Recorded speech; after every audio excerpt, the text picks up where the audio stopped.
This show contains spoilers and adult language. Listener discretion is advised. Movies with Ron, movies with Ron. Hell yeah, motherfucker. Movies with Ron. So Ron and I were at coffee the other day. And Ron, you left about 10 seconds too early, man. Oh, really? Holy shit. What happened? Folks, we were at Dunkin' Donuts. We sit outside. It's like a little strip mall. Ron goes to his truck. We say our goodbyes. He drives away. I'm like getting in my car, and I hear this crunch out in the street. Uh-huh. Strip mall's on, like, street side. And I see this blue crotch rocket motorcycle sliding down the road right in front of me. What on its the side. fuck? You know, there's no person. And then I hear this, oh.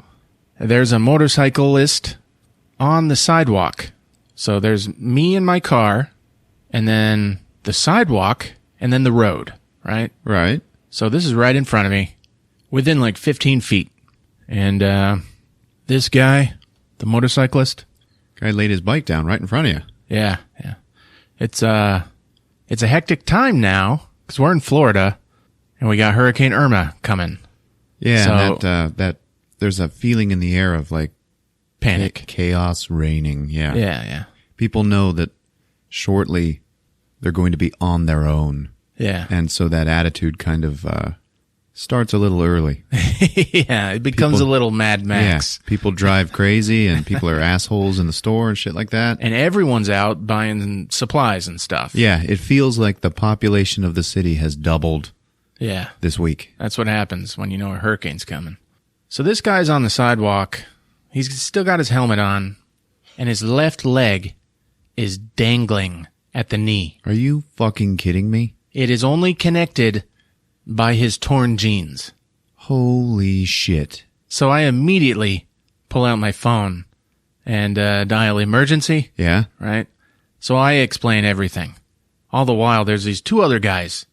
You know, people have stopped their cars and stuff. Yeah. And they're close to him, and they're taking care of him. I didn't get close because I saw those guys. And one of them's like, dude, you are lucky to be alive. Holy shit. So he hit a car? Yeah, someone hit him. I guess he was turning. I don't know, man. Fuck. Someone was turning while he was going straight because that's how fast he was going. Yeah. Yeah, blood pooling out everywhere along that sidewalk. Holy shit, dude. And emergency on the phone is like, oh, we already got a call. And I'm like, all right, bye.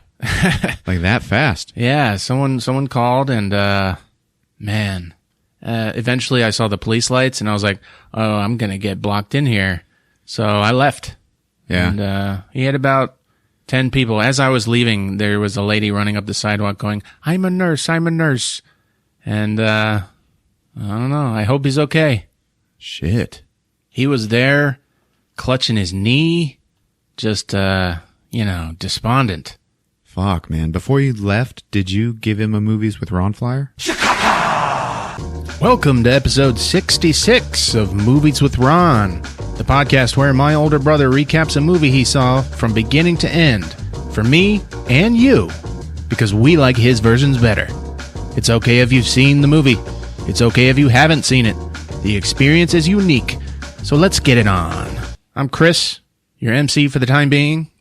Our sound guy Rick is sick on the couch about 5 feet away. Say hi, Rick.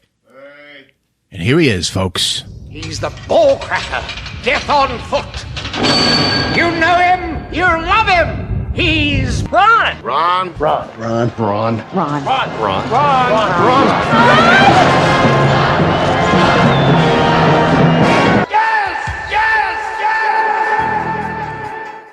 Hey, Ron. Hey. 66. Only another 600, and we'll be able to do some sort of milestone devil episode. I know, right? This one's pretty devilish so far, though. Yeah. We were just talking the other night about what we want to do for Halloween. This would have been good. Last week, though, episode 65, we did Night of the Creeps. Oh, that'd have been good, too, for Halloween. Yeah. Too many tits last week, though. What? Talking of the tits. There's never enough talking about tits. Yeah. There's some tits in this one. In it. It's a boy, though. Yeah, indeed. I thought, let's give a shout out for some lady brains out there. Let's do it. There's a lot of female-driven podcasts, a lot of film-centric ones. You know, we use the Potter and Family hashtag a lot. We do. It's kind of a little community. They have one of their own, the Lady Pod Squad. Huh. And if you like movies, check out Cutaways, the Cutaways podcast. It's a good name. Yeah, it is. 2 girls, 1 rom-com. That's what they do. Okay. We also got the Large Marge Sent Us podcast. I like that. Yeah. There's also Film Roast with Hannah and Julia. All right, cool. And don't forget Nerdy Bitches podcast. There you go, the Nerdy Bitches. They're actually in Houston, so we're about to feel their pain. Yeah. But yeah, they're part of the Lady Pod Squad, so there you go, folks. And hey, I wanted to recommend a movie because the movie, it just came on TV, right? While Yeah. I was at work. Yeah. There was downtime. But I can't recommend it anymore. Why? Like halfway through, and it's like a 3-hour movie. Okay. It's a 3-hour Western from 1985. Talking about Silverado? Yeah, Silverado, baby. Okay, yeah. All right. It's written and directed by Lawrence Kasdan. Oh. And at the Star time, Wars. Yeah. It did. He was the main guy behind Empire Strikes Back and Return of the Jedi. Yeah. He saved it from George Lucas. Right. And after that, he had a whole other sling of popular stuff coming out, and he was the #1 man in Hollywood. Yeah. So they basically gave him the key to the city, Yeah. and he was like, I want to make a Western. And they weren't making Westerns back then in the 80s. Well, they made a few. A few, but it's characterized as being postmodern Westerns because the old-timey Westerns, they had their tropes, and Yeah. they were kind of fairy tale-ish. And in the 80s, they started doing Westerns that were more realistic, and they took out the wizard behind the curtain, so to speak. Yeah. And Clint Eastwood spearheaded that with one of those movies. One of them was Unforgiven. That was in the 90s, though. Yeah. Before that, he did another one because he didn't want to be the lone... Wanderer? Yeah. He wanted to tell people the truth about the West. It was a lot uglier. Yeah. But Lawrence Kasdan made Silverado, and he was like, I don't want to do that. I want to do the fairy tale Western. Yeah. And the first half of this movie is fucking great. Uh-huh. It like sets it up so well. It's you've got Scott Glenn. Huh? Yeah, Remember him? man. Love him. He's basically our main guy. He's the kids will know him as Stick from Daredevil. Yeah. And he meets up with Kevin Kline. What? Yeah. Kevin Kline plays a cowboy in this, and he's fucking awesome. All right, cool. Yeah. They end up teaming up with Danny Glover. Danny Okay. Glover's like a sniper sharpshooter cowboy. Some fucking stars in this one. Yeah, he's got like his awesome Henry rifle, and they meet him when Danny Glover is like the only black guy in the saloon. Yeah. So the owner's like, "Oh, hey, what are you doing in here?" Yeah. You know, he's like, "I've been on the road for like 29 days. I just want to drink." Sarsaparilla. So he gets driven out of the saloon by the town's sheriff, who is John fucking Cleese. What? Yeah, John Cleese is a British cowboy. Yeah. And he's like, I'm sure all of you would not recognize my accent, but here I am. Right. And he's very he's got his British cowboy hat. It's really like it's got a lot of curves in it. Okay. And anyways, they get run out. They've got Kevin Costner, Scott Glenn's younger brother, in jail. Okay. So Glenn and Klein have to break him out. And this is Kevin Costner's first major movie. And he's like the Billy the Kid of the movie. And lots of energy. They're running away from John Cleese. Okay. And Danny Glover's already been run out of town, so he's picking off the bad guys that are chasing him, right? So John Cleese like stops. He's like, whoa, someone, they've got another guy out there, and he's got the best line where the other bad guy, the henchmen are like, let's go get him, John Cleese. And then a fucking shot fires out, and John Cleese's British cowboy hat flies off his head. Yeah. And John Cleese is like, this is where my jurisdiction ends. So then we have our party. And our main guys. Perfect for a Western. Let's see. More supporting cast. Rosanna Arquette plays the dame. Yeah. Yeah. James Gammon. Who is he? I don't know. The fucking manager from Major League. Oh, okay. He plays a man. I love this British shit.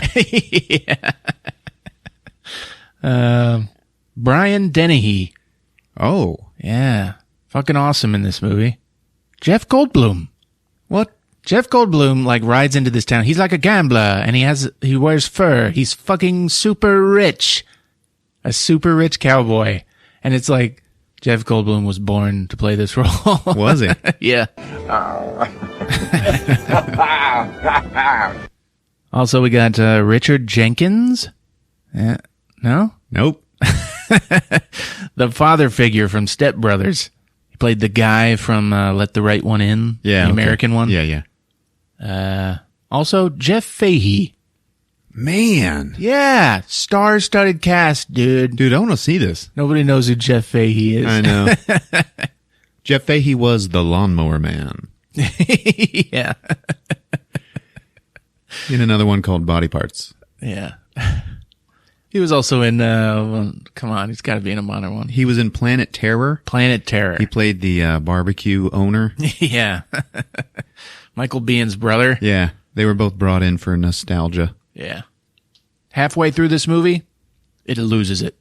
Yeah. Yeah. It just becomes shitty. Oh. Yeah. It gets confused. Everyone splits up. You don't know what's happening. There's no plot. There's like 3 different plots. And it's like, the movie lasted so long, and me and my boss were watching it, and the day ended. And we were like, all right, fuck it. We left. Okay. I never finished it. Silverado. All right. You heard about this movie prop auction in London. No. It's happening on September 26th. Uh-huh. Let's see. This will be out by then.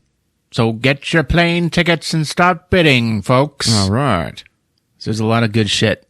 There's a xenomorph egg from Aliens. Cool. Yeah, you know, the eggs. They open up.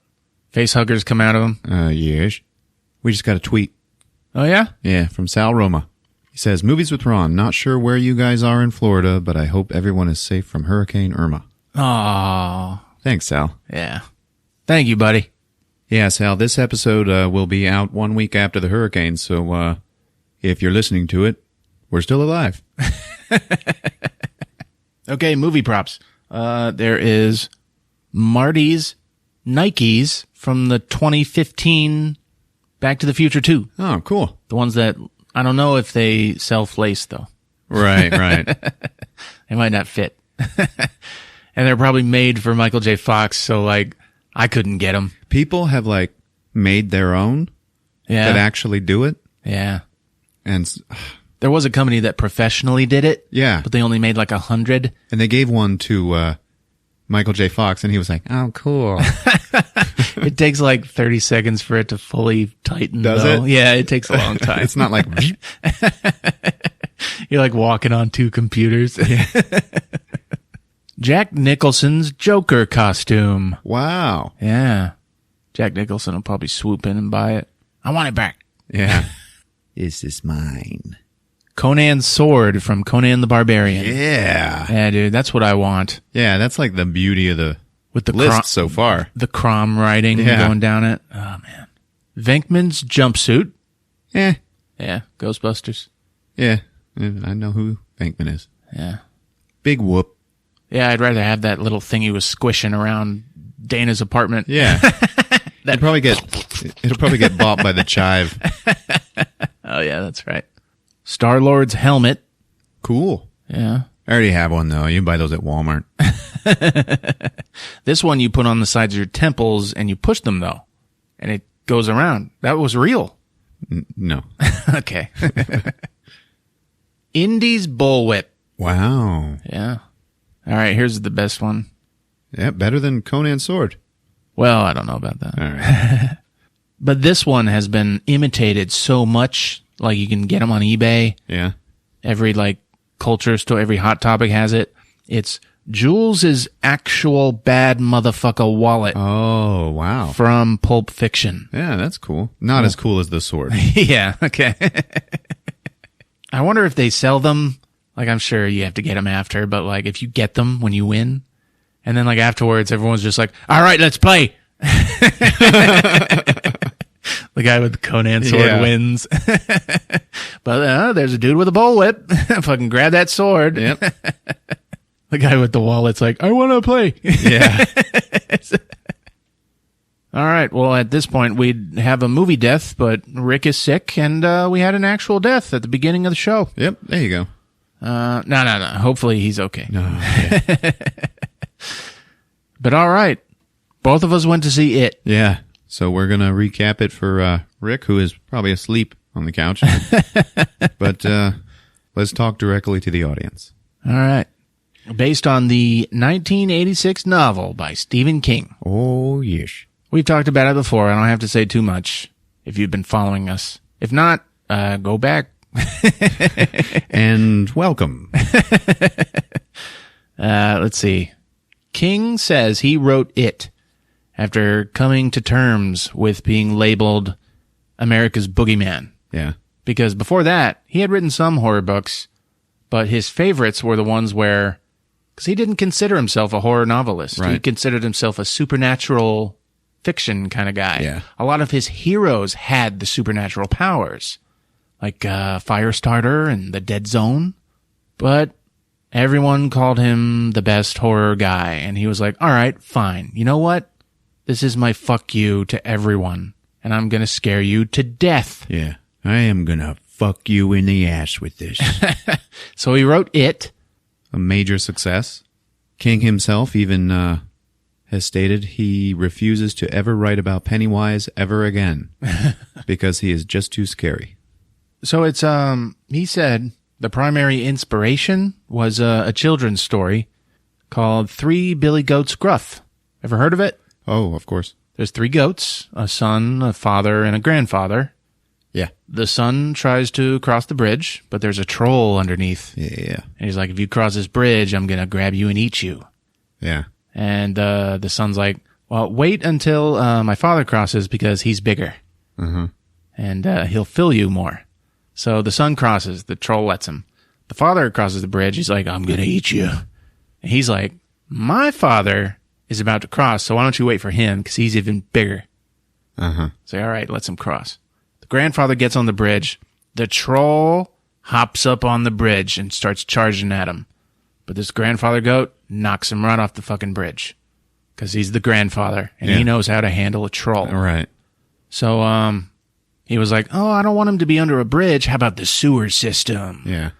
So he thought of Pennywise. And Pennywise is the troll. Yes. And he takes the form of these kids' worst fears. Here's a quote from Stephen King. I had the idea I could use all the monsters that frightened me at the Saturday matinees of my youth. Yeah. The mummy, the crawling eye, the werewolf, even that uniquely wonderful Japanese monster, Rodan. That idea delighted me. All the monsters. All the fucking monsters. And what would the central monster be? The one hiding behind all the masks and mirrors. It turned out to be a vast spider. But I didn't know that when I started, and it didn't matter to me.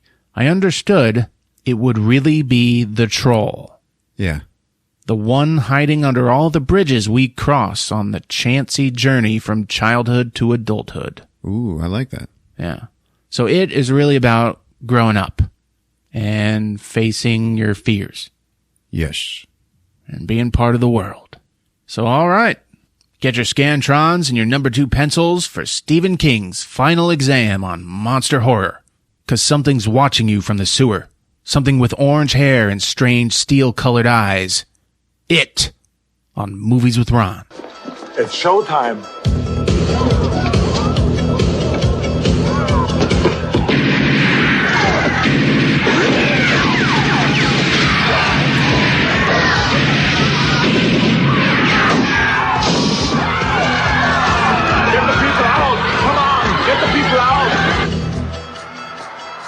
right, so we got some creepy logos happening, and there's like children singing, and there's a fucking red balloons flying around and shit. And then we settle in to a suburban neighborhood, and it's raining. We meet Bill and his little brother Georgie. Mm-hmm. Bill is sick, and he is folding a paper boat for Georgie, so Georgie can go outside and play. Just so we know we're in the 80s, there's a Gremlins poster on his wall. And Bill is talking to Georgie, and he's stuttering. And he's like, yeah, you need to go and get the wax now. Georgie's like, oh, in the basement? Well, yeah, you want it to float, don't you? So little Georgie has to go down into the fucking dark, scary cellar to get the wax. He's down there in the dark, and he's got a walkie-talkie that his brother then scares the hell out of him by talking to him on. He's like, come on, hurry up. He's like, oh, God. And he looks over and he sees a couple of glowing eyes in the dark. And he's like, oh, God. He shines his flashlight on it. It's like a pair of glasses on the shelf. So, nothing scary here. So we see Bill painting the wax on the boat, and he's like, all right, there she is. And he writes SS Georgie on it for him. Georgie's like, she? Yeah, you got to call boats a she. All right. So, be careful. All right. And he's like, okay, thanks, Bill. I love you. And he hugs him. It's like a pretty sweet little moment. Two brothers. So then Bill watches Georgie run out into the rain. And then we get Georgie frolicking in the rain with his boat floating down the gutter, you know? And he's chasing it, and he's going, beep, beep, SS Georgie, fuck yeah. Yeah. He ends up hitting his head on like a road barricade. Yeah. But you know what? He's okay. Yeah, it seemed pretty tough. Yeah. When it happened. I think like a normal kid that age would fuck the boat. He'd have been crying. Gets back up, runs after that boat. Doesn't make it in time to stop it from going down into the sewer grate. Yeah. And he's like, no! Bill's gonna kill me. And he's looking down in there, and yep, pair of fucking yellow eyes in the sewer. Georgie's like, what the fuck? And then Pennywise, the clown, just like moves forward out of the darkness, and his eyes go from yellow to blue. And he's like, hiya, Georgie. Oh, it's a nice boat. You want it back? Georgie's like, dude, what the fuck? Oh, you look like a nice boy. I bet you have a lot of friends. Oh, yeah, I guess. But really, my brother Bill, he's my best friend. But he's sick. Oh, I bet I could cheer him up. I could give him a balloon. And Georgie's like, I fucking want a balloon. Oh, you want one too? Yeah, but, I'm not supposed to take stuff from strangers. And then Pennywise is like, oh, okay. I am Pennywise, the dancing clown. So now we're not strangers. What are you doing in the sewer? And he's like, oh, a storm blew me away. Blew the whole circus away. Can you smell the circus, Georgie? And it's like, oh, shit. Fucking Georgie leans in, and Pennywise is like, yeah, there's peanuts and cotton candy down here, and popcorn. You like popcorn? Georgie's like, yeah. And then Pennywise has this like moment where he kind of like starts to just fucking stare at him. Yeah. Just gets this vacant fucking stare on him. And every once in a while in this movie, Pennywise's eyes will point in different directions. Okay? And it like gives this just fucking adds to his fucking scariness, Georgie, seeing this fucking creepy stare, just goes, okay, I gotta go. Oh, without your boat? Bill will kill you. Here. He holds it up. Take it. And you're like, no. But Georgie's like, yeah, okay. Reaches in to grab it. Okay. Pennywise opens his fucking mouth. It opens like extra wide. There are 500 fucking sharp fangs in his mouth, and he bites that kid's fucking arm right off. Yeah. Yeah, it looked great, man. Fucking Georgie with no arm. He knows he's in trouble now. So he turns around and he just starts crawling away from the sewer grate in the fucking rain. His arm stump is fucking bleeding. And then Pennywise's arm reaches out through the sewer, and it gets like super long and drags him halfway across the street back down into the sewer. Yeah. There's a lady that was looking at Georgie out through the window, and now she doesn't see him, but there's a whole bunch of blood in the street. And then it just cuts to the title card of the movie. It. And then we cut to daylight, and we are on a farm. It's like a slaughterhouse. Yeah. And Mike, a young African-American boy whose grandfather runs the slaughterhouse and was also the captain from 21 Jump Street. Yeah, the show. Yeah.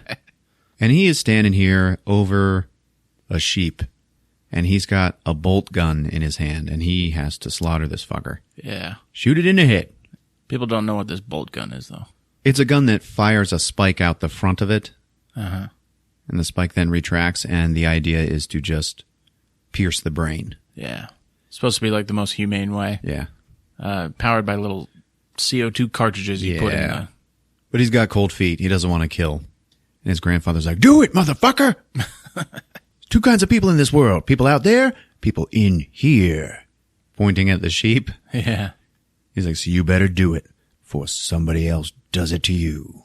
Then we cut to 4 other boys, and they're in school. And they are Richie, Bill, Stan, and Eddie. They make up most of the group of kids in this movie.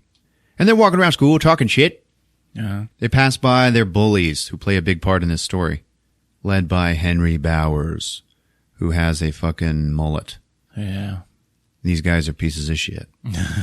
They reminded me of the Simpsons bullies. Yeah. There's even like a heavier one for Kearney. Yeah.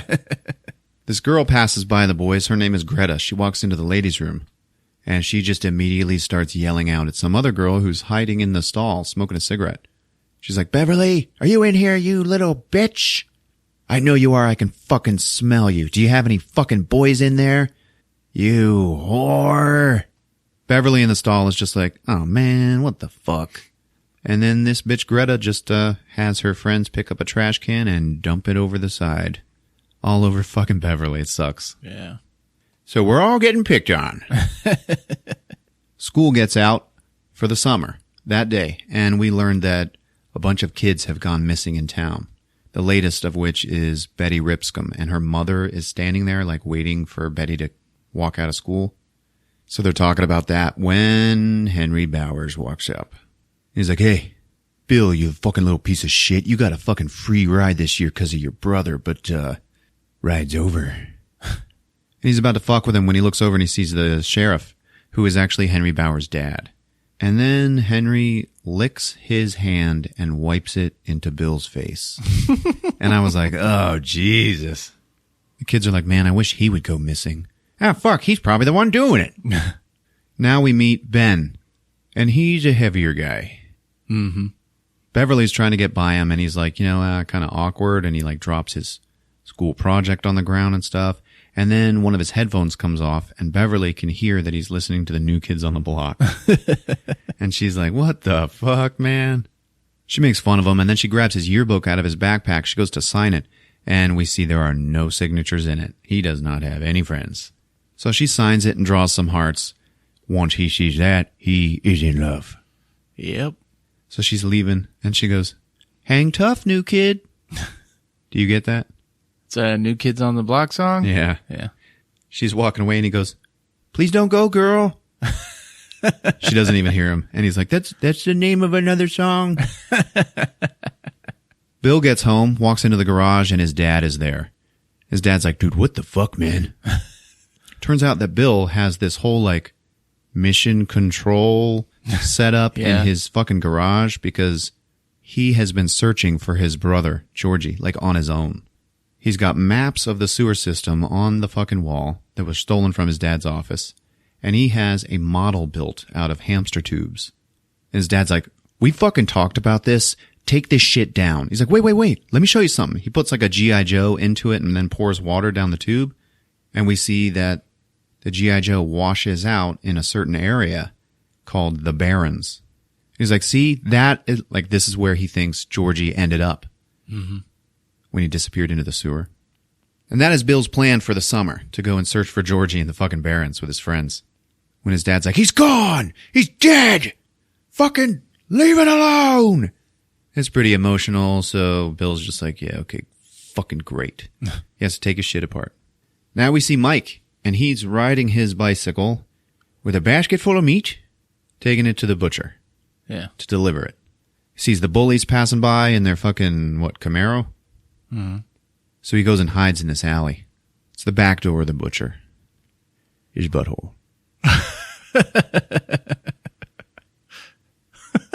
The butcher's butthole. It starts shaking.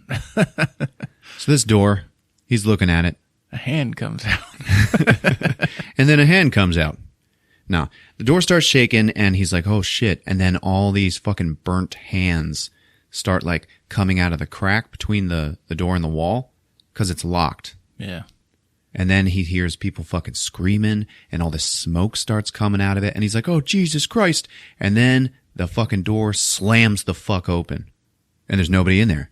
He kind of steps forward to look into the building and we see behind one of these like plastic sheets, there is a kid hanging on a fucking meat hook and there is a clown eating him.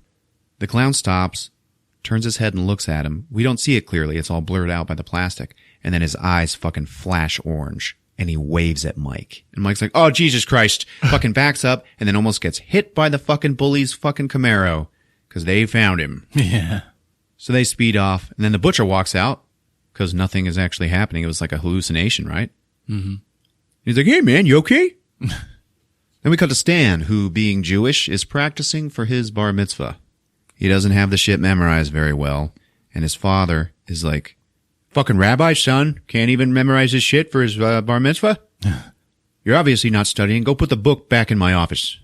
So he has to go into his dad's office, who has this weird painting on the wall of this lady with this weird crooked face. And to a kid, looks pretty scary. He like shields his eyes from it as he walks by it. You can tell it's a thing. But it's crooked on the wall as well. So he like walks up and straightens it. And then he goes and puts the book back on the shelf. And he hears it fall off of the wall behind him. Turns around. Yep, it's face down on the floor. So he goes and picks it up and hangs it back on the wall. But now the fucking woman in the painting is not in the painting anymore. And you're like, oh, holy shit. The one light in the office fucking goes out. The lady in the painting was holding a flute. And now we start to hear the flute playing. And he's just fucking standing there in the dark, getting scared as fuck, when all of a sudden, in the darkness behind him, you can see a figure holding a flute.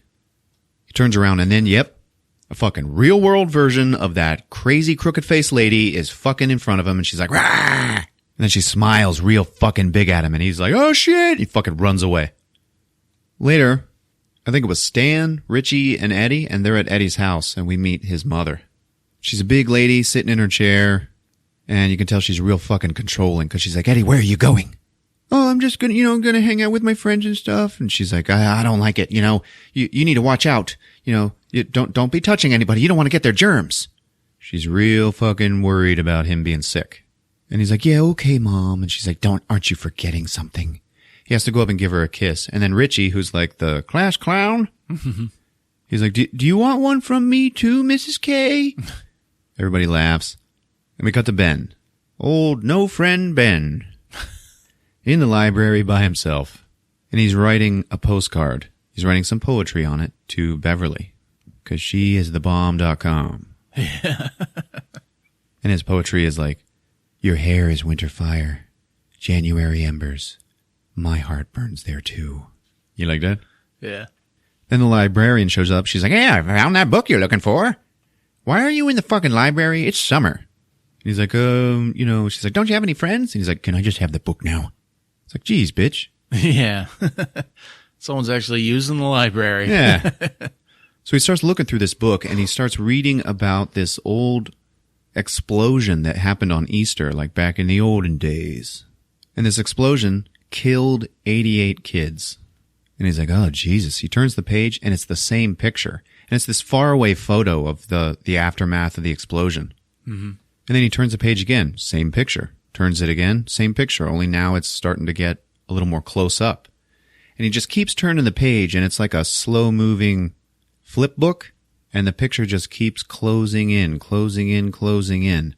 And it closes in on a tree in the photo, and then finally he turns it, and we see a little kid's burnt head stuck in the fucking tree limb. And it's like, oh, Jesus Christ, man.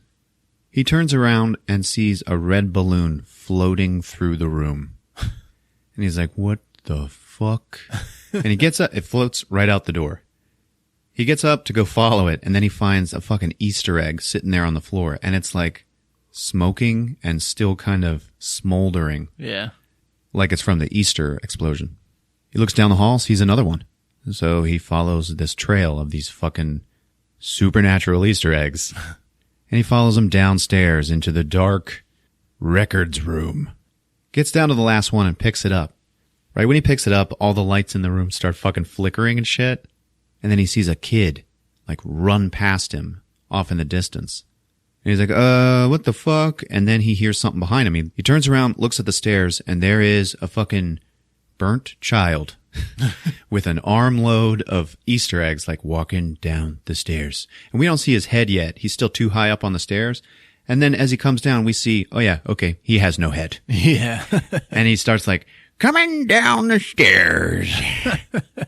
It freaks Ben out. He turns around and runs, and yep, that fucking headless boy starts fucking chasing him. And he's fucking running through this bottom room of the fucking library. It's going fucking crazy. It's all bum, bum, bum, bum, bum. And then you hear, Egg Boy. And he turns around, and it's fucking Pennywise right in his fucking face. And he's like, rah! Then Ben fucking runs outside, man. Like, fuck that shit. When he gets outside, he passes Henry Bowers, who's like hanging out up against a fucking statue. When Ben walks by him, he just goes, where you off to, tits? And then all of his friends fucking grab Ben. They take him over to the side of the road, and they're like holding him down for Henry Bowers, who has a knife. Ben's freaking out, and then a car drives by. Ben looks in the car like, help me, please. You can see that obviously something horrible is happening to me. Yeah. And the couple in the car, they just like look at him and then look ahead and drive on. As the car passes, we see a red balloon float up in the back window. We now get a better picture of Henry's cruelty because he fucking carves an H into this kid's belly. Yeah. Like with his fucking knife. Ben's fucking screaming. And Henry's like, I'm going to carve my whole name into your stomach, asshole. I want you to remember it. And that's when Ben like kicks him in the balls. And the force of that actually propels Ben backwards over the side of the road, and he rolls down a hill. Henry and his buddies jump over and they follow him. Ben gets to the bottom and just fucking runs off into the woods. When Henry and his buddies get to the bottom, Henry starts freaking out because now he lost his knife and his old man is going to fucking kill him. And then he looks at his buddies and he's like, well, go get the fucker! So he sends his two goons after Ben. These goons are Patrick Hochstetter and Belch. Ben runs off a certain direction. Belch and Patrick split up, and Patrick ends up on the trail of Ben. Now we cut to the four other boys who are out in the Barrens, and they're going to look for Georgie. And they are about to walk into the main sewer system for the town of Derry. And it's pretty fucking gross looking. Eddie, who is very medically needy and maybe a little hypochondriac, he's like, dude, I'm not fucking going in there. That's gray water, man. Well, what's gray water? It's piss and shit, dude. Richie picks up a stick, and he's like smelling it. He's like, it doesn't smell like caca to me, senor. It's like, oh, Jesus, man, you are so disgusting. Don't you know what a staph infection is? And then Bill finds a sneaker. He picks it up, and written inside of it is the name Ripscomb. So it's the shoe of the last girl that went missing, Betty. Yeah. And they're like, oh, holy shit. And it's like, what? There's fucking evidence. Man, go to the cops. And Bill's like, if I was Betty, I'd want us to find me. So let's do this. Let's go in here. And Richie's like, oh man, think about how she feels. Running around these tunnels with only one freaking shoe. And they're all like, nah, man. Nah, too soon, buddy. So Eddie and Stan do not want to go in there. And they're like, nah, man, this is fucking disgusting. And it's fucking scary. And right then, Ben fucking slams into view. And he's like covered in blood. He just ran across them while he's running from these bullies. And they're like, holy shit, man, what the fuck happened to you? Then it just cuts to Patrick Hochstetter. And he has now arrived where they were. He's walking in the sewer. And he's got like a can of hairspray and a Zippo. And he's like flaming it. Mm-hmm. Being intimidating. I can hear you, tits. Yeah, that's what he says. I can hear you, tits. And indeed, you can hear some noise off in the tunnels. And it gets pretty dark. So he's like, spraying the fire. Don't think you can hide in here all damn day. And then he runs into the group of kids, and he sees them in the dark, standing in front of him. And then one of them says, you found us, Patrick. He flames the fucking Zippo, and we see it is a whole group of fucking dead kids. Yeah. Standing there right in front of him. They're fucking scary looking, man. He's like, ah, fuck, and he just fucking runs. He runs right into a sealed gate. And now he's trapped, and he can hear him coming up behind him. He turns around. Right in front of him is just a big red balloon. And it's like turning around, and it says, I heart dairy. And he's like, and you can hear some kids singing and shit. It's all fucking creepy. And then the fucking balloon pops, and Pennywise is right behind it. And he just goes, rah, with his fucking fangs and shit, and gets him. Yeah. Yep. It cuts away at that point. To all the other boys who are like riding away on their bikes. Like they made it out okay. Yeah. So they leave and they go to the pharmacy where Eddie knows the owner because he's there all the time. And he's got like a line of credit. And they're getting some medical supplies to patch this big kid up. Mm-hmm. Also in the pharmacy, we see Beverly, who is standing confused in front of the huge selection of tampons, wondering what to buy. She grabs a box and then she's walking and she sees she is going to run into Greta, the bitch that dumped the trash on her. Yeah. Greta says to the pharmacist, okay, I'll see you later, Dad. And it's just like, oh man, this sucks. So she hides from Greta in the aisle where the boys are. She sees them and she's like, oh shit. She hides the tampons and they're like, oh, it's your girl. And they get all awkward and they explain to her that there is a kid outside who looks like somebody fucking killed him. And we're trying to get him some bandages and shit, but we don't have enough money because Eddie can't buy it because his mom will see it on the account. So then some creepy shit happens. Beverly walks up to the pharmacist who's wearing glasses and she's like, oh, Mr. So-and-so, I love those glasses. You know what? They make you look just like Clark Kent. And the pharmacist is just like, oh yeah, thank you. She's like, can I try them on? Sure. He gives her his glasses. She puts them on and he's like, oh, look at you. You look just like Lois Lane. And this is like a 13-year-old girl. And it's like, oh, Jesus. And then she drops some shit off of the counter and he has to bend down to pick it up. The boys then use that opportunity to steal all the bandages. Yeah. And run out. She takes a pack of cigarettes and then leaves. Outside, she sees that it's Ben that they're helping and she's like, oh, hey, new kid. You okay? And he's like, yeah, I'm fine. I'm just in love with you. We also learn that Bill likes her and they have a history. They were in a school play together when they were little kids and they kissed in the play. Mm-hmm. She ends up leaving and going home where we meet her fucking molester father. She gets home and he's all fucking creeping on her and he's like rubbing her face and he's like, tell me you're still my little girl. She's like, yeah. And he's like, all right. And then he goes back into like the living room or something. She runs into the bathroom because she's so fucking traumatized by this asshole. She just goes to the bathroom, starts fucking crying, locks the door. She's looking in the mirror and she starts cutting her hair because she's like freaking out. Yeah.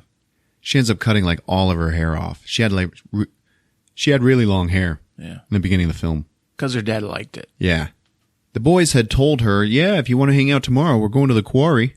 So now we cut to the quarry. It's the next day. And we got all 5 of these boys standing there in their whitey-tighty underwear. At the edge of a cliff overlooking the quarry that's full of water. And they're like, too scared to jump in. So they're all just like hawking loogies. Like, hey, you want to play loogies? Okay, well, who's first? And then behind them, we just hear Beverly go, I'll go. And she strips off her clothes and she is in her bra and panties and just runs right up and jumps off the fucking cliff. Richie's like, holy shit, you guys, we just got showed up by a girl. So then they all jump in and we got about 30 fucking minutes of them swimming and frolicking. Later in the day, the song Bust a Move is playing and they're all just like staring at her sunning herself. Richie's going through Ben's bag because he's a dick. And he finds all of his history shit. And he's like, what? You go to the library on purpose? Yeah, I don't have a lot of friends and it's actually really interesting shit.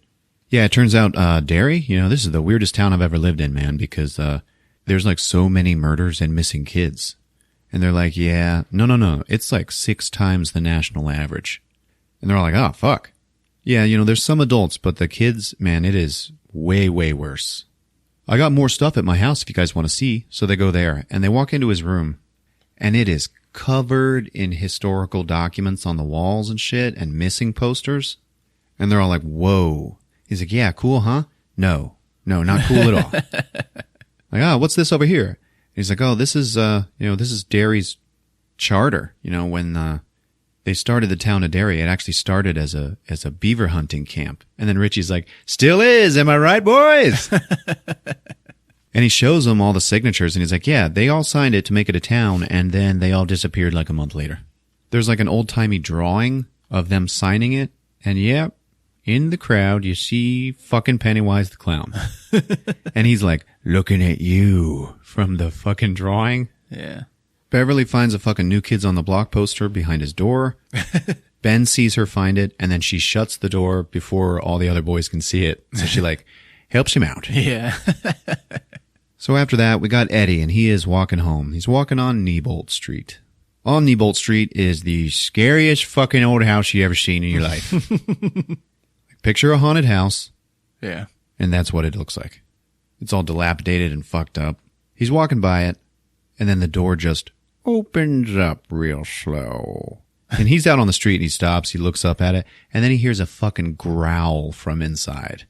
And he's like, and then you just hear, Eddie, what are you looking for? And he's like, oh, holy shit. And he had been like going through his little pill holder, and it scares him so bad that he spills them onto the ground. So he has to start picking them up. And now there's a little trail of pills that he has to pick up one by one.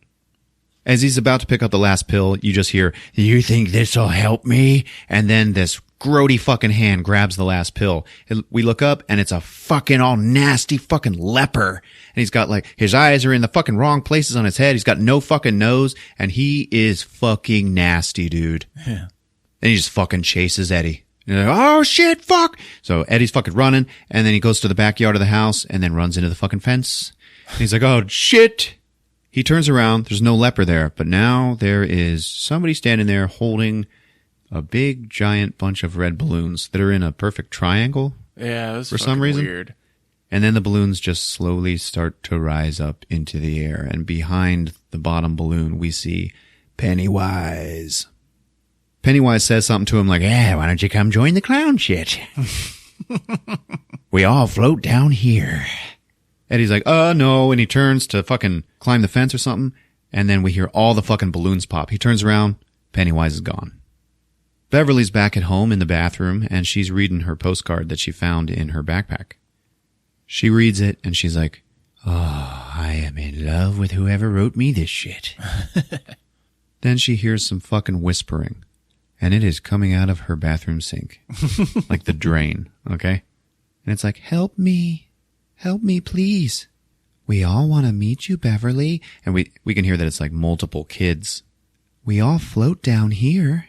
And she's like, who are you? And then they all start saying their names, and it's all the names of all the missing kids. And they're like, we float down here.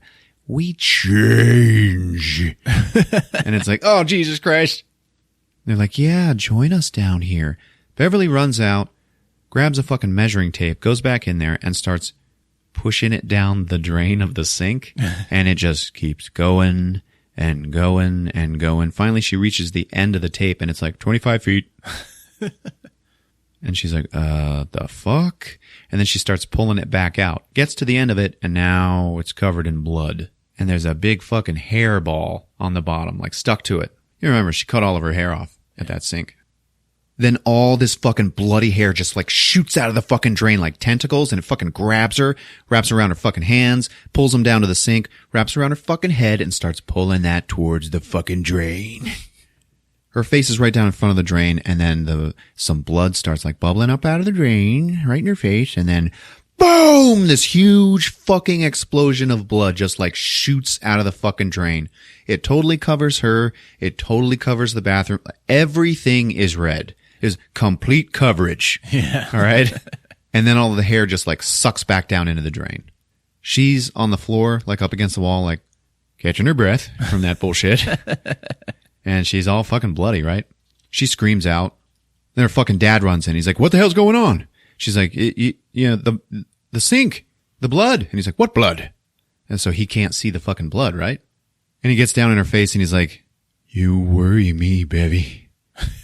You worry me a lot. And he like touches her hair and he's like, why'd you do this to your hair? makes you look like a boy. Like he doesn't like it. Now we cut to Bill, who's sleeping in his bed, and he has been drawing Beverly. And he colored her hair red, but there's a fucking leak coming out of his ceiling, and it's dripping right onto the red hair of the drawing. So it's like running, and it looks like blood. It's a pretty cool little transition there. So that wakes him up. And he's like, oh, okay, shit. I better go get a bucket for this leak. So that's what he's doing. Instead of my parents. Yeah. When all of a sudden, the light in Georgie's room turns on. And he's like, huh? He walks in, there's nobody in there, and he's looking around, he's getting sad. He picks up a big Lego turtle, which is a Easter egg to all the readers of the books. And he just sits down on the bed and just starts quietly crying because he misses his bro. Camera pans over to the door, and we see that there is a shadow on the door of a little boy, and then it runs away. It catches his attention, and he follows it. And he finds a bunch of fucking muddy footprints in his house. So he follows them downstairs, and then they go into the kitchen, and they just fucking end in the middle of the kitchen. It's fucking weird, man. He's fucking standing there when all of a sudden, little fucking Georgie in his yellow raincoat just like runs across the screen, and there's like walkie-talkie noise, like, yeah. And it's a good little jump scare. Chris is like leaning to me in the theater, and he's going like, this other guy next to me, he's pretty jumpy. Anyway, Georgie had run into the basement, so he follows him down there. The basement is flooded. All this water on the floor. And he's like looking around the room, and he doesn't see Georgie or anything. And then it turns out that Georgie was actually standing there the whole time, but he's like kind of behind a shelf. So once you zero in on him as the viewer, you're like, oh, Jesus. Yeah. And then Georgie starts talking to him, and he's like, I lost it, Billy. Don't be mad. Oh, no, man, I'm not mad at you. It just floated off. And if you come with me, you'll float too. You'll float too. You'll float too. You'll float too. And he starts getting all fucking agitated. He's like, you'll float too. You'll float too. You'll float too. And his face is like vamping out into some dead looking zombie shit. It's fucking going nuts. At that point, we see Pennywise's head like come up out of the water right behind Georgie. So Georgie's still screaming, you'll float too, when Pennywise kind of like drops him. It's weird. Like he was controlling him like a puppet. Yeah. And then he like throws him forward, stands up, and then like charges at fucking Bill. And then he's like shaking his head like real fucking fast back and forth. And he's just like, oh, he's going to get this fucking kid. Bill just turns around and runs upstairs. Pennywise, the camera actually stays with Pennywise after Bill has left the room. And Pennywise was like trying to bite him or something, and he ends up like hitting the wood of the stairs, and then he's like kind of fucking staying there for a second and thinking about it. And then his eyes fucking roll into the back of his head. They go totally white, and then he just slides back down into the water. The shit with Pennywise's eyes, all the shit with his eyes is fucking scary. So next day, they're all outside of Beverly's house. They're there to like pick her up. And she's like, guys, I really need to show you something. And then Richie's like, more than what you showed us at the quarry? And they're like, fuck you. You stay here and keep a watch. So we're all going to go into her house. And, well, what if her dad shows up? Then do what you do best, asshole. Start talking. So she takes him into the bathroom and shows him. And they see the blood. And she's like, my dad couldn't see this shit, you guys. And like, Jesus, yeah, well, we see it. And then Bill is like, well, we can't leave it like this.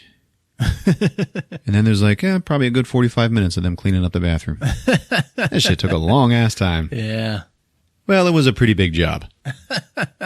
Well, I doubt they know how to clean a bathroom that's that messy. Yeah. But they get it done. Yeah, they sure as hell did. They got all the supplies. Yeah. They did it right. They had everything. While that's happening, Ben's like, I'm going to go walk into Beverly's room and look around. In there, he finds the postcard that he gave her, and he's like, yeah, she read it, baby. Then he looks back into the bathroom and sees her talking with Bill. And he's like, oh, shit, because they're starting to flirt. Bev is talking to Bill, and she's like, yeah, you know, it's not true, the rumors that are going around about me. You know, I've only ever been kissed by one guy. It was a really long time ago. It was a pretty nice kiss, by the way. And Bill's like, oh, yeah, the play. Yeah, I remember.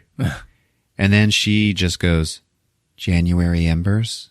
And he goes, what? Yeah. Was that in the play? And she gets this look on her face like, oh shit. Like, I thought it was you. She's like, no, the poem. And he's like, I don't know anything what you're talking about. Okay, never mind then. And Bill's like, but, I never believed the rumors about you anyway. None of us losers did. And remember, if you're hanging out with us, it makes you a loser too. So they're leaving, and Richie, who didn't get to see the bathroom, he's like, oh, fuck that. She imagined a whole bunch of blood in the bathroom. Bill's like, nah, man, she didn't fucking imagine it. And you know what? I gotta tell y'all something. I saw Georgie last night. It was fucking scary. But I gotta tell you, it wasn't just Georgie. There was also, and then Eddie's like, a clown.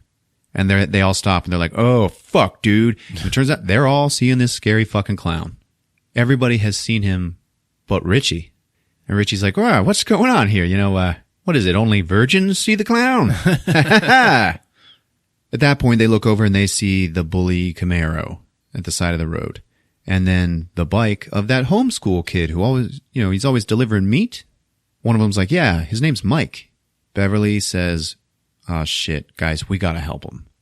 So then we cut to what the bullies are actually doing. And they have Mike in the woods, like down by some creek. They have him face down in all of the meat that he was delivering.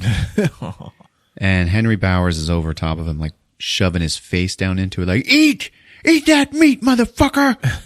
And Mike is just like, oh God, And while this is happening, Mike looks over to the left, and off in the woods, watching it all happen, is Pennywise. Yeah. And he's snacking.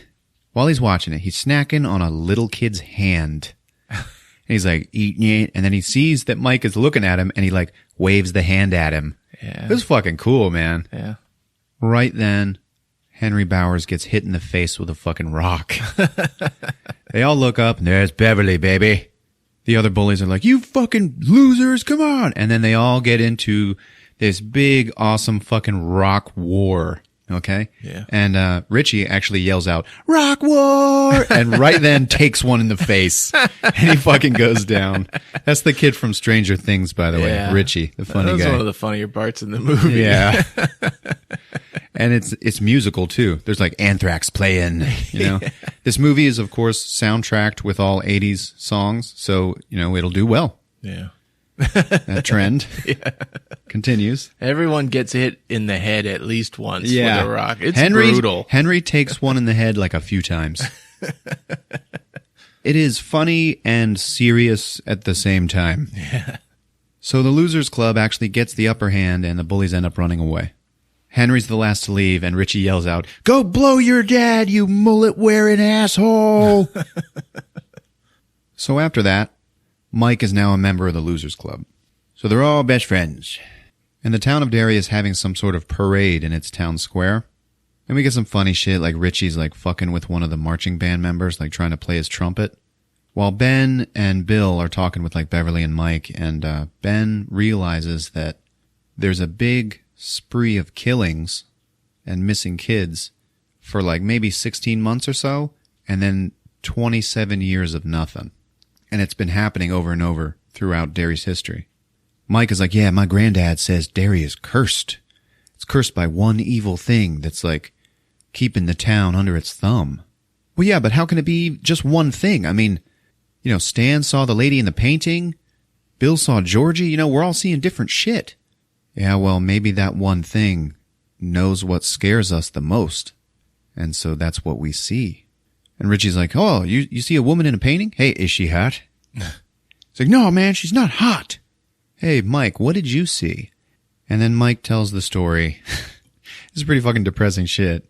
He's like, well, when I was a baby, I was in a house fire.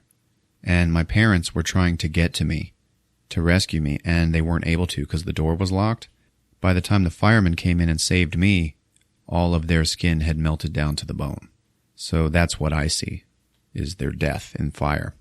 And they're all like, Jesus, Richie, Richie hasn't seen anything yet. Richie, what are you afraid of? Richie is busy looking at a performing clown in the parade, and he just goes, clowns. So now we cut to Bill's garage. Mission control. And he's brought in his slide projector, and they're going through a bunch of Ben's slides, looking at maps of the sewer system, maps of, buildings in Derry, and they're kind of like superimposing them over the map on the wall. And they realize that all these killings, like the Easter explosion and some other fucking shit that happened, as well as all the current missing kids, they're all connected by something called the Well House, which is something from like colonial times, you know? So it's like the central hub of all of this death. And they're like, yeah, that's it, man. That's where it lives. Eddie starts getting upset because he like, I don't know, he kind of doesn't want to face it or something. So he starts like ripping posters off the walls and shit like that. But that doesn't matter because the projector starts switching slides by itself now. And we see like old family photos and shit of like Bill and Georgie with his parents. And then just like Ben's book earlier, now we see the same slide being projected over and over and over, but the camera like is like closing in on the mom whose red hair is in front of her face. And as the shot gets closer and closer and closer, every time the projector turns a slide, the hair is coming out from in front of the face, and we see a fucking clown face under there. And Pennywise just like starts to smile at them all. Beverly's like, turn it off, turn it off.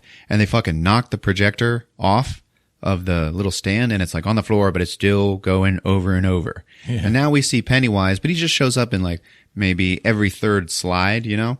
So then one of those slides clicks on, and then all of a sudden, there's a giant fucking Pennywise sticking his face out of the fucking screen on the wall, and he's fucking roaring at him. And then he fucking comes out of the wall and is in the room with him, and he is like 5 times as big as he normally is. Yeah. He's like a fucking giant clown on his hands and knees in this fucking garage with them.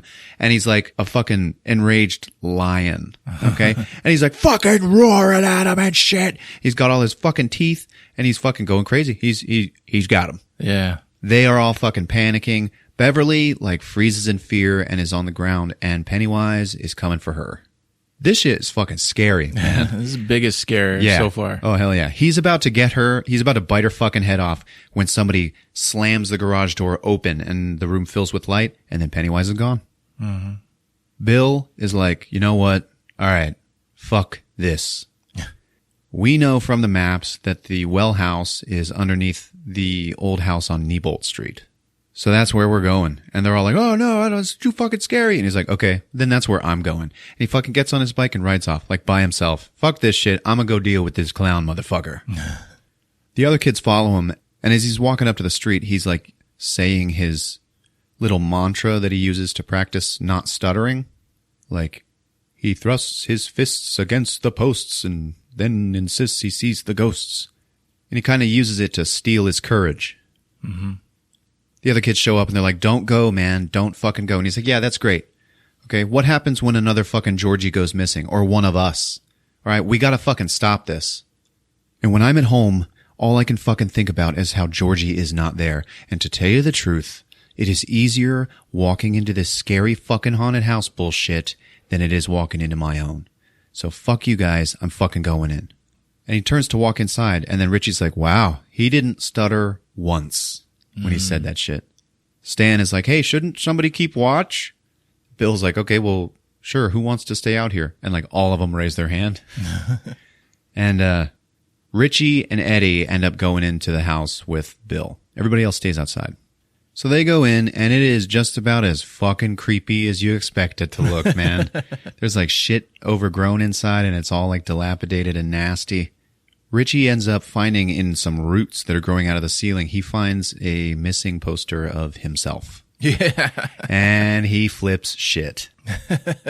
So he's like freaking out. No, God damn it, I'm right here. I'm not missing, blah, blah, blah. Bill gets up in his face. He starts calming him down. He's like, look, man, it's fine. It's not real. Okay. This isn't real. It's not any more real than all the fucking hallucinations we've been seeing. Okay. It's not real, man. It's playing tricks on us. Then all of a sudden they hear a girl's voice from upstairs. And it's like, hello, help me, please. And they're like, oh, shit. So they fucking go upstairs, right? They get into this hallway. And down at the very end of it, there's an open door. And they see a little girl's face and who's like sprawled out on the floor and obviously like tied up or something like that. Mm-hmm. One of them's like, it's Betty. It's Betty Ripscomb. Holy shit. And then she just gets dragged out of the frame. And they're like, oh, fuck. Let's go get her. So they follow her down the hall. Eddie is last in line, and he hears behind him, Eddie, what are you looking for? And he's like, hey, did you guys hear that? And he turns around to see what it's from.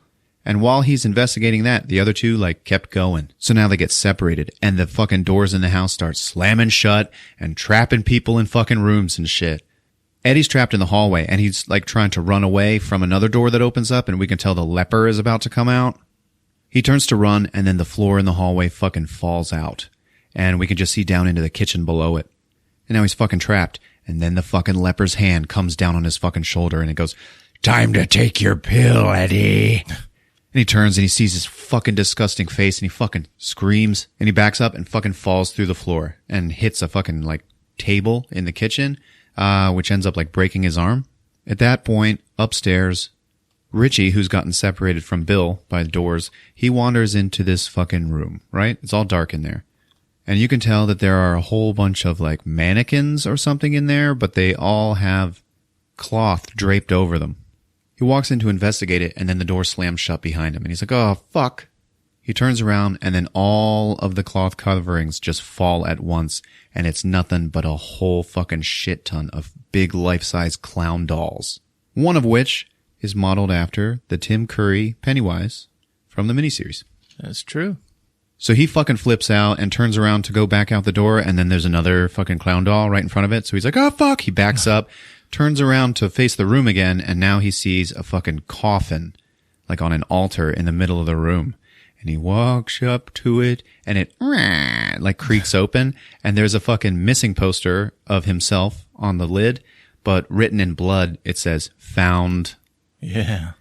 And he gets up, looks down inside of it, and sees something in there that's covered in a sheet, and he pulls it off, and it's a doll of himself. But it's got, like, its face is, like, being eaten by maggots and shit. So he's like, oh, Jesus. And then he just slams it shut. And then fucking Pennywise fucking jumps back up out of it, straight up into the fucking air, and then lands down on top of the lid. And he's like, rah! And then he starts fucking charging at Richie. He breaks through the door, finds Bill, and they are in the room where Betty was. And all there is in there is just a fucking soiled mattress.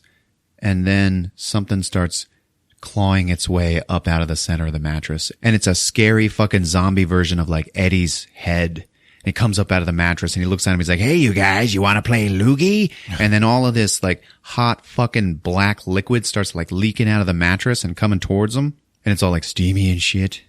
Bill and Richie run into another room and they're faced with 3 doors. Written in blood on the outside of each door, one says, very scary. The middle one says, scary. The next one says, not scary at all. So they decide to go in there. They open it up, and it's fucking Betty Ripscombe's torso hanging in the middle of this closet. And she just says, where are my legs? And they're like, ah, fuck! They run out of that closet. At this point, we see Eddie waking up on the floor of the kitchen downstairs and realizing that his fucking arm is broken. And he's like, oh, Jesus Christ. And then he hears a noise. He looks over at the refrigerator in the kitchen, and it opens up, and Pennywise is stuffed into this fridge, and he's like upside down and shit. And the way he climbs out of the fridge is scary as fuck, man. Yeah. He like comes out like a clockwork doll. It's fucking weird. His head is like spinning and shit. Yeah. He's And- like uncontorting himself. Yeah. So he gets out, and then he like looks down at Eddie. Like he's got some time, you know? Now he's got time to like enjoy his hunt. Yeah. So he's just kind of staring at Eddie for a second, and his eyes are doing that thing where they're pointing in different directions. And he gets down into Eddie's face, and Eddie's all fucking scared and shit. And then Pennywise just goes, yeah, tasty, tasty, beautiful fear. Right then, Bill and Richie run into the kitchen, and they find this scene happening. And they're like, oh, holy shit. Fucking Pennywise turns around and looks at Bill and goes, is this shit real enough for you, Billy? It was real enough for Georgie. And then he fucking gets up and comes at him. And then right then, he gets a rusty iron fence post straight through his fucking eye from the side. Camera pans over and we see it is Beverly to the rescue again. Pennywise is fucking roaring with this huge mouth full of fucking sharp teeth that is way scarier than the shit in the miniseries, man. I mean, damn. At that point, all the rest of the kids from outside come in. So they're all in the kitchen, and then Pennywise just goes fucking nuts. And he is scary as fuck, and he's running around fucking trying to get these kids and shit. He still has this spike sticking through his fucking head. Mm-hmm. And he's roaring and shit, and he swings his head and cuts a big old slash into Ben's big fat belly. And then he runs out of the room. Everybody's freaking out over Ben, and Bill turns around to follow Pennywise, and he sees him go into a different room and then climb down some well that's just in that house. Yeah. Now it cuts to Eddie's house, and they're outside, and his mom has to take him to the fucking hospital because his arm's all fucked. And she's like, you kids are fucking pieces of shit, and I forbid you guys to ever see my son ever again. So she gets in her car and fucking drives away with Eddie.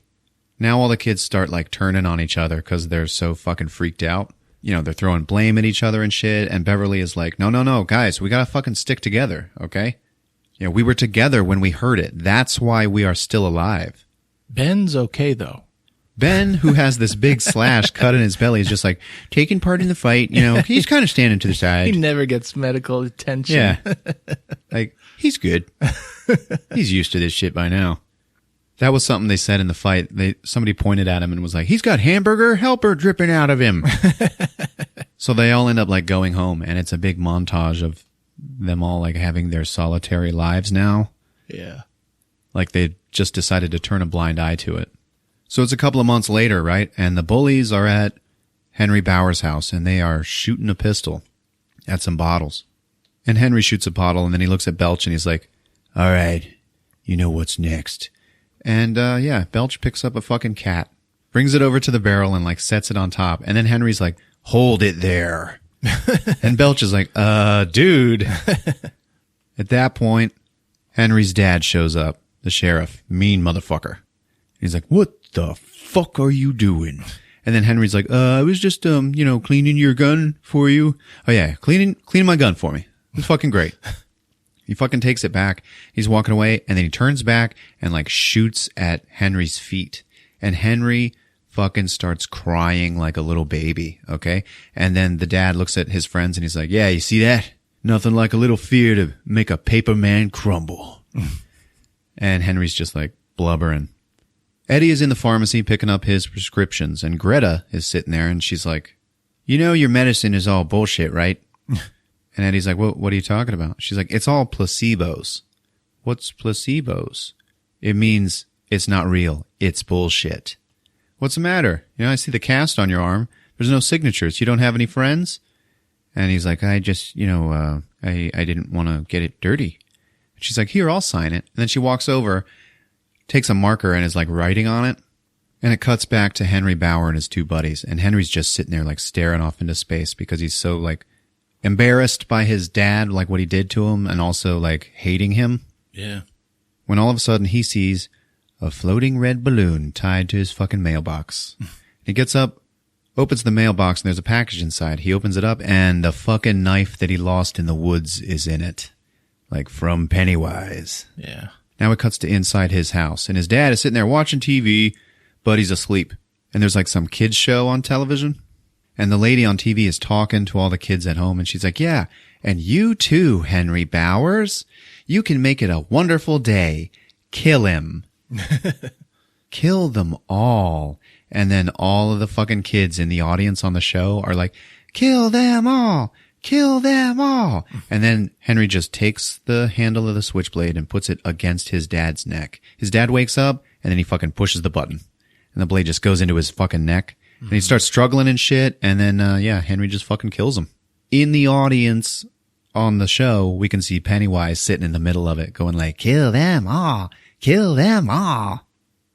Meanwhile, Beverly's going outside, but the door is locked with a fucking padlock, okay? And her dad is like, where are you sneaking off to? She's like, nowhere, Daddy. Why are you all prettied up? I see you're prettied up. I'm not prettied up. I wear the same thing almost every day. You know, I worry about you, Bevy. I've been hearing a bunch of shit about you around town, hanging out with a bunch of boys. She's like, they're just my friends. It's okay. Nah, I know what's in boys' minds when they look at you. And then he shows her the postcard that he found with the poetry on it. He's like, you're out there fucking around with boys and shit. She's like, no, it's just poetry. It's not a big deal. Then why was it hidden in your fucking underwear drawer? God damn it. And he's like, are you still my girl? And she's like, no. And she runs away from him and he has to fucking chase her through the house. And he's like, do those boys know that you're my girl? And she kicks him and she runs into the bathroom and locks the door.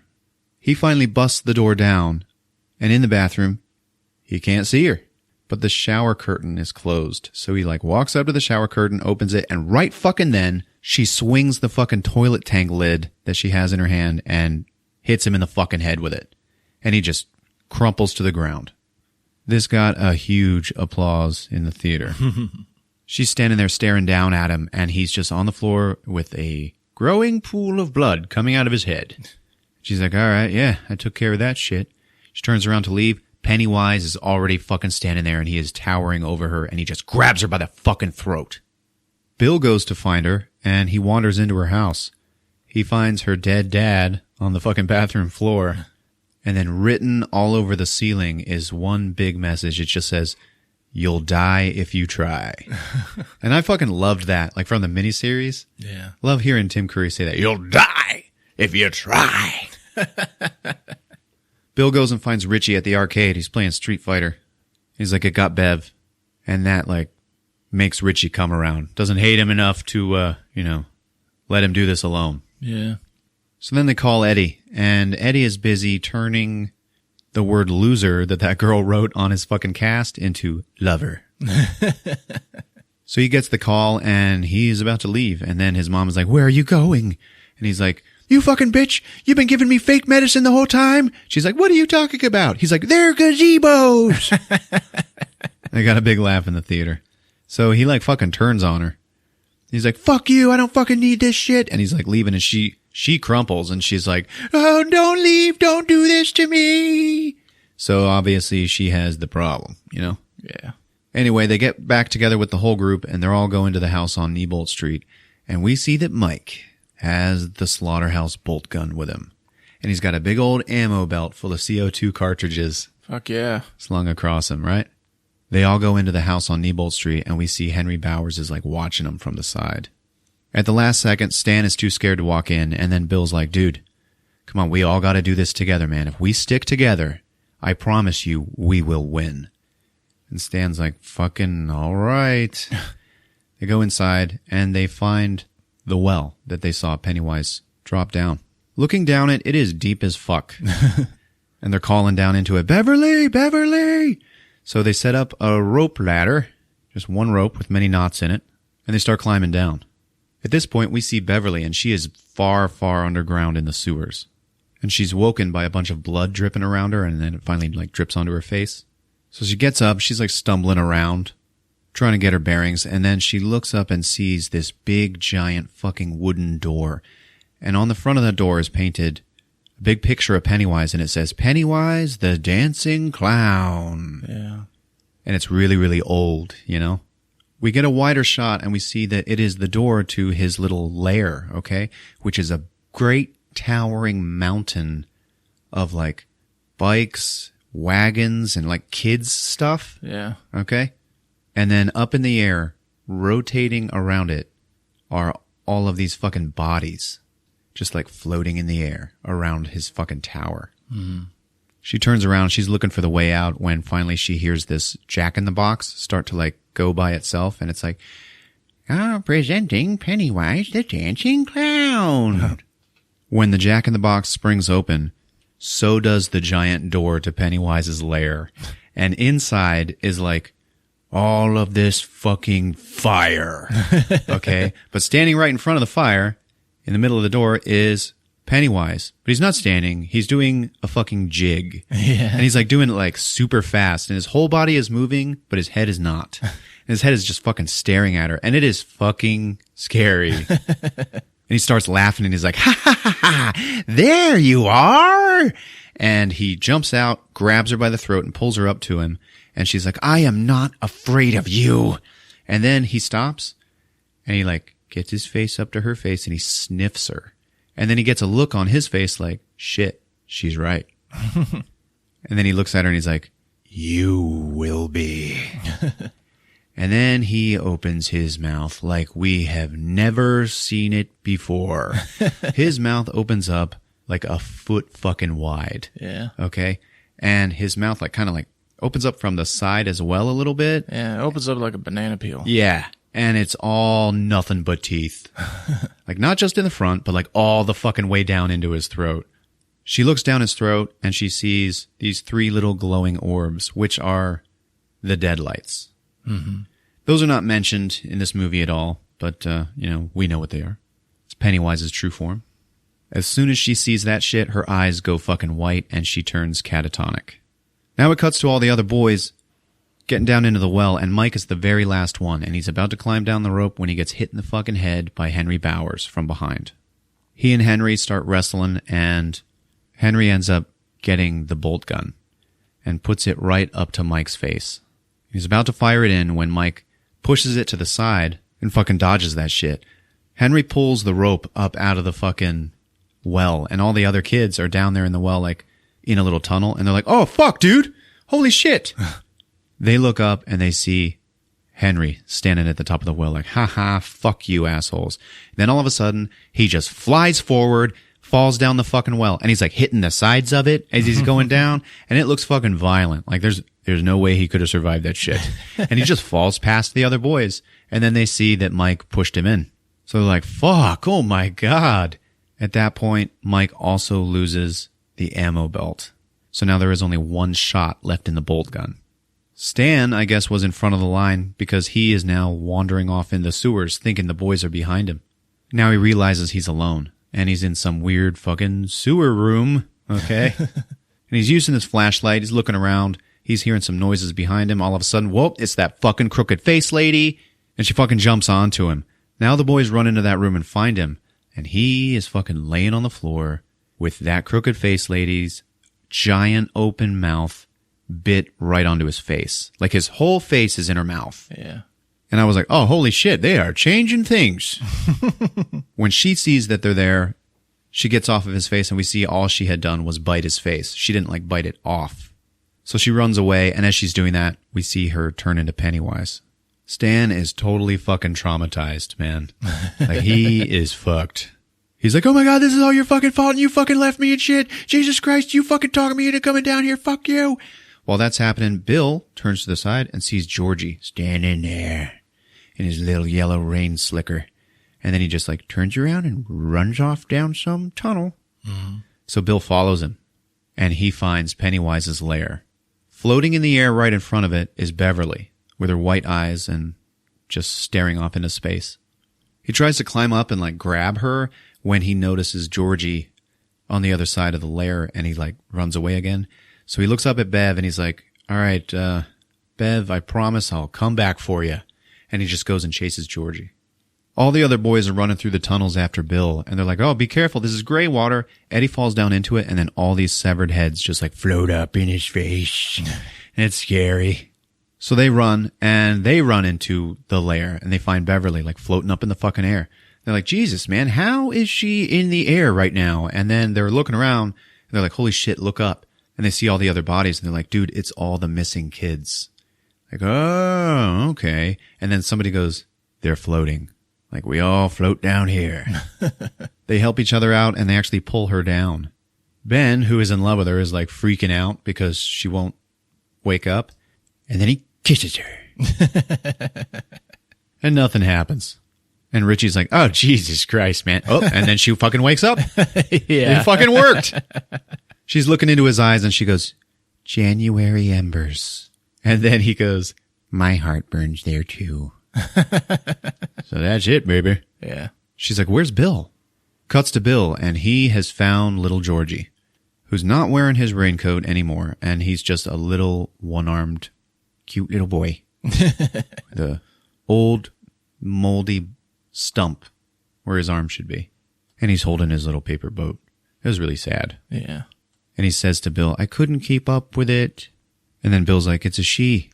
You couldn't keep up with her. Boats are a she. And he's like, yeah, Bill, will you just take me home? Will you just please take me home? I miss you, Bill. I just want to go home. And then he starts fucking crying. And that makes Bill cry. And it is sad, man. Yeah. Like you can tell it's Pennywise, like fucking with him, but you almost doubt it. Mm-hmm. Then the other kids arrive and they're watching what's going on.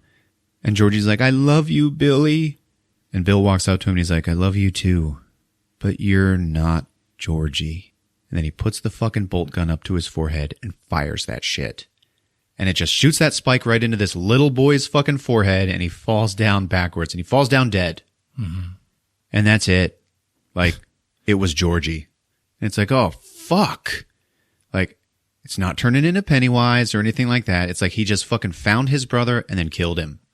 Oh. And then Georgie starts fucking shaking. And now he starts to vamp out into Pennywise. And you watching it are like, oh my God, thank God. He's flopping around like a rag doll. And his little boy arms and legs like fill out to be like the clown arms and legs that are like full size. So it's almost cartoonish, you know? Yeah. And then he stands up. It's fucking Pennywise, man. And he's in Bill's face. And everybody's like, kill it, kill it. And he points the bolt gun at his head. And then Mike says, dude, it's not loaded. Yeah. Even when it was, it didn't work. Yeah. Bill fucking fires it anyway. And just like a little puff of air comes out. But that puff of air makes a fucking hole in Pennywise's head. And Pennywise starts going like, ah!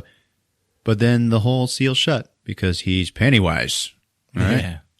So now he and Bill start struggling with each other and he finally fucking gets Bill in like a headlock. He's got like his claws up to his face or something like that. And the other kids are like, let him go. Pennywise then just like calmly looks at them and he's like, no, I am going to take him. Okay. And you. All right. I'm going to take you and I'm going to feed on your flesh. Okay. That's what's going to happen. Or I can take him and you guys can just leave. All right. You guys can go and then I'll eat him and I'll go into my slumber. Okay. And you guys are free. You're free to go off and live your lives until you grow old and old age takes you back to the weeds. Yeah. And Bev is like, we can't. But then Richie is like, you know what, Bill? I'm sorry, man. And you watching it are like, oh, holy shit. Like Richie is like, he's ready to do it. He's ready to leave him. He's like, Bill, I'm sorry. This is all your fault. Okay. You fucking did this to all of us. You did this to me. You fucking brought me fucking down here. And then he goes and picks up a baseball bat and he goes, and now I have to kill this fucking clown. And then he goes up to Pennywise and fucking swings the bat at him. And they get into a goddamn fight. Yeah. Okay. And Richie is like, come on, motherfucker. And every other kid grabs a melee weapon. They all grab melee weapons. They end up like surrounding him and everybody like takes a turn hitting him because he will then focus on another kid and he'll like turn into their fear. Okay. Yeah. He's still in the clown suit, but when he goes to Beverly to attack her, he's got her father's head, you know, Yeah. and with Stan, it's the painting lady's head. And, with Eddie, it's the leper. Uh-huh. Okay. And each time one of them is confronted with their worst fear, they lose that fear and they hit him with their weapons. So he's like getting weaker as he's fighting all of them. Okay. And he starts to fucking back up. Like, he might be fucked. So then Bill's talking to him, and he's like, look at you, motherfucker. That's why you didn't kill Beverly, because she wasn't afraid of you. And Pennywise is just like on his knees, and he's like panting and looking at Bill. And Bill's like, and now you're afraid, because you are gonna starve now. And then Pennywise has backed up to another big, long pit down in the sewers, like another well, you know? Yeah. And then all of a sudden he just does a backflip into the pit, but he's like holding on to the sides with his hands. And he himself is saying Bill's stuttering mantra.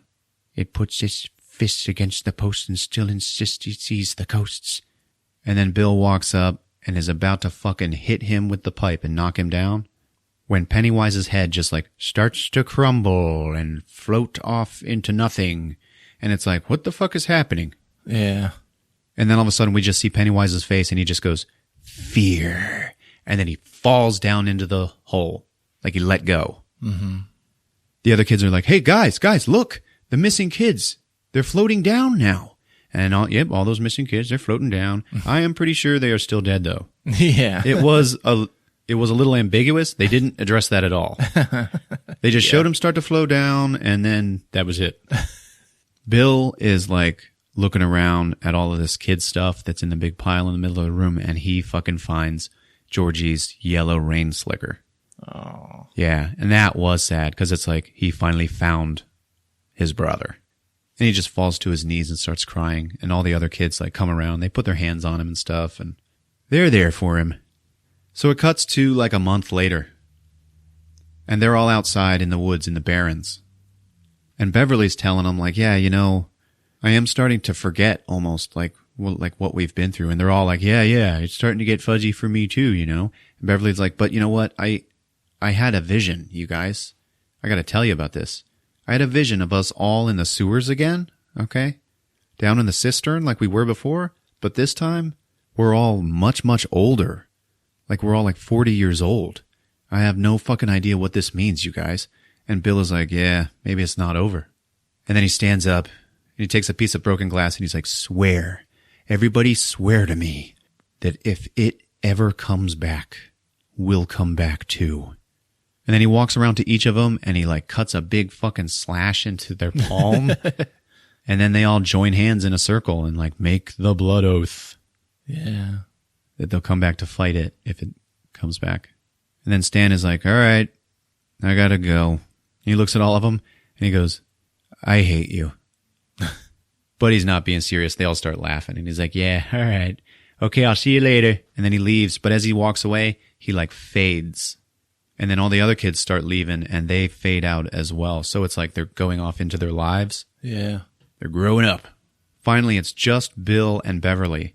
And she's like, you know, just so you know, I never felt like a loser with all of you. Not ever. But y'all were still losers. I just never felt like Yeah, it. totally. Such a weird thing to say. Yeah. You want to feel thin? Hang out with fat people. Want to feel cool? Hang out with losers. Yeah. And Bill's like, we don't feel like losers either. We're just self-aware. Yeah. It's a funny name. And then she goes, see you around. And she starts walking away. And Bill's like, no, man, fuck that. And he chases her down, turns her around, and then fucking plants one on her. He's kissing her. Mm-hmm. She's kissing back. And I'm like, what the fuck about Ben? Yeah. Yeah. And the guy next to me, the jumpy guy, he like clenched his fist in victory. Like, he was there with his girlfriend, and I was like, what the fuck, dude? She belongs to Ben. Yeah, man. Oh, nice guys finish last. When they were all fading away, Ben was the last one to fade away. Agreed, yeah. Like he was sticking around like, what the fuck? Yeah. Trying to wait him out.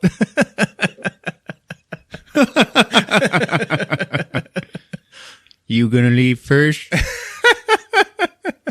Okay, I guess I'll go. So they kiss, and then Beverly's like, all right, bye. And she leaves, and Bill is just standing there watching her leave. And then the screen fades to black, and then we get the big red title card again, It. But then the words Chapter 1 fade in, and then the credits roll, baby. Yeah. And everyone in the theater's like, what? Yeah. You can hear them. Like, nobody knows about this. Legit. Chapter 1? This is only half the book. Yeah. Anyway, I'm told by Mediastinger.com that after the credits you can hear Pennywise laughing. But we didn't stick around for that. Yeah. Because we got a hurricane to prep for. If they're all grown-ups and Beverly is with Bill, I'm going to be pissed. Oh, yeah, me too. That was my one last salvo. I was like, it's fine. When they're grown-ups, she'll marry Ben. Yeah. It is supposed to be Bev and Bill won their kids, though. I guess that was in the book. Oh, okay. Like, she likes Bill. She doesn't like Ben. Yeah, she wanted Bill to be the one who wrote the poem. Right. Why didn't he eat the floating kids in his lair? I don't know. See, I was trying to think of that too, and I was like, well, maybe they're floating. Because they're combed out from the deadlights? No, I think that, yeah, I guess. Like, they didn't fear him? No. You don't go comaed because you don't fear him. Well, naturally, he would do that if he had you, and you didn't fear him. Like that would be his way to keep you. I guess, but remember, one of his big secret forms is a spider. So I kind of saw the floating kids as almost like a spider cocoons its food and saves it for later. That's what I was thinking. Like those are all the kids that he's going to feed on during this generation. Yeah. But that would mean Georgie, that would mean he would be up there. But still dead. And for all we know, he was up there. Yeah, okay. Nice way to close it out. What? I don't get it. I don't know. I got a lot of criticisms. This movie started out shitty. This movie started out real fucking okay, well, the very first scene in the sewer between Georgie and Pennywise, that's a great fucking scene, man. But starts off real strong. Still, when Georgie dies, it's all visual effects. Like, you could have dragged a kid down a storm drain. You could have controlled your set like that. But no, I can see the contours and the composite imagery, and it's all CGI. It's, I don't know. I think you need to just calm your tits.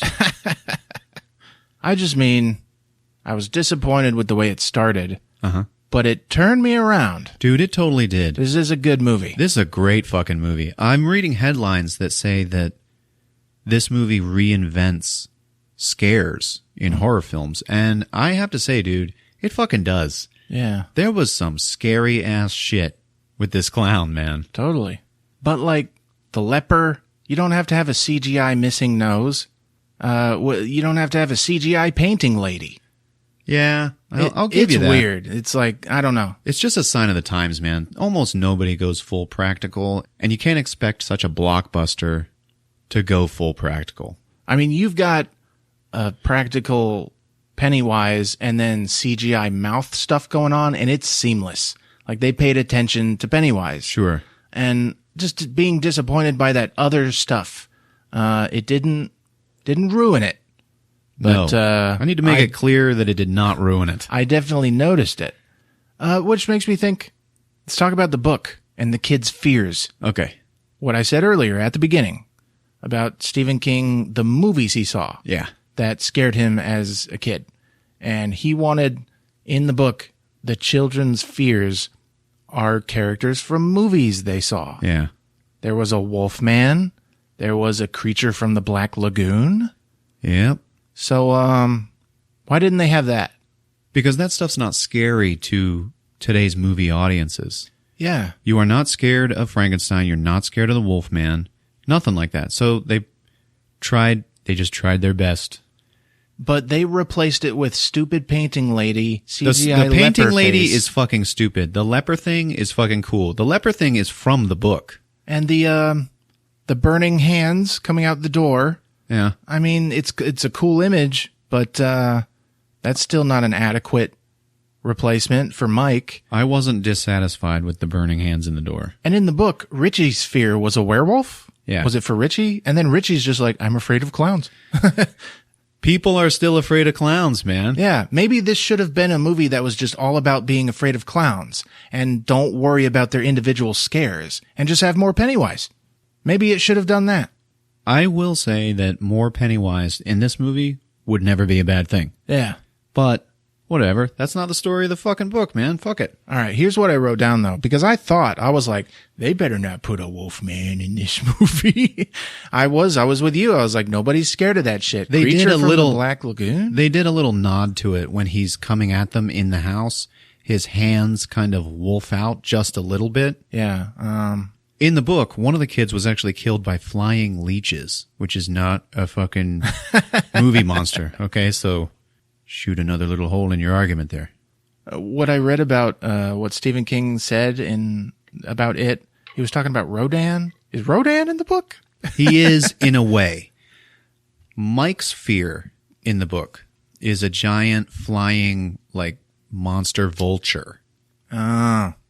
It's got a name, too. It's like the Thunderbird or something. I don't fucking know. But they also connect it with his grandfather. When the ironworks burned down or exploded, his grandfather remembers seeing this giant fucking bird of prey, like off in the shadows. Oh, wow. So little Mike, he ends up seeing it again. He gets chased by it.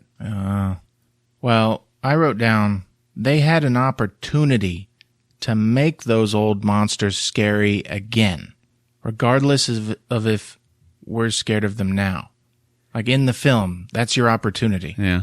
But I think Stephen King's intent was these are children that watch movies, and that is what Pennywise is taking advantage of. Yeah. I don't know. He was trying to celebrate that with this book. Agreed. I don't know. Whatever. When Ben kisses Beverly to wake her up, I thought all of them were going to take turns kissing her, and then that was what would wake her up. Yeah. And that is what would replace that scene from Yeah. the book. The child orgy scene from the book. Yeah. You read all the blogs. Everyone's hearing these words, that scene. Yeah. Where Fucking Stephen King, man. they go down into the sewers for their final battle, and I guess they all they're gonna chicken out. And then Beverly has to Yeah, they end up getting lost. Yeah. And she ends up having sex with each and every one of them. Yeah. And what it does is it It unifies them. yeah, it kind of gets rid of their innocence. Yeah, there you go. Oh, because of the fear thing. Yeah. Oh, it helps them grow up a little? Right. Damn. Despite the fact they're all 10 and 11 years old. Yeah. But yeah, first 30 minutes, I keep reading that this movie sets up Derry, the town. Uh-huh. No, does not. I did not connect with where they were. Yeah, the I city. agree. I agree a little bit. And I was actually excited about that.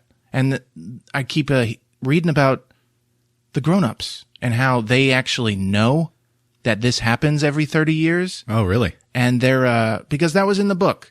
And they turn a blind eye Yeah. because they have to worry about grown-up problems. Yeah. And that's why it's only the kids that notice it and do something about it. Mm. And nope, they do not do that in this movie. I don't know why people are talking about it. Yeah. But it Maybe in the director's cut. still a good movie. I loved it. It's a fucking great movie, man. It becomes good. The projector scene, Yeah, and man. the first scene in the house that makes this movie, dude. The Those final were fucking great scenes. the final battle.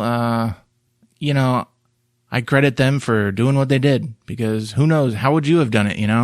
They did a lot with the final battle, and They sure did. it's a good movie. Yep. There you have it. It on Movies with Ron. Good job, man. Thanks. Hey, folks, if you're on Apple Podcasts, we'd love it if you'd leave us a rating and review. Find us on Facebook. We're on Twitter @MoviesWithRon. Check us out, movieswithron.com, and tell your friends about us. It's been fun. Love you guys. Movies with Ron.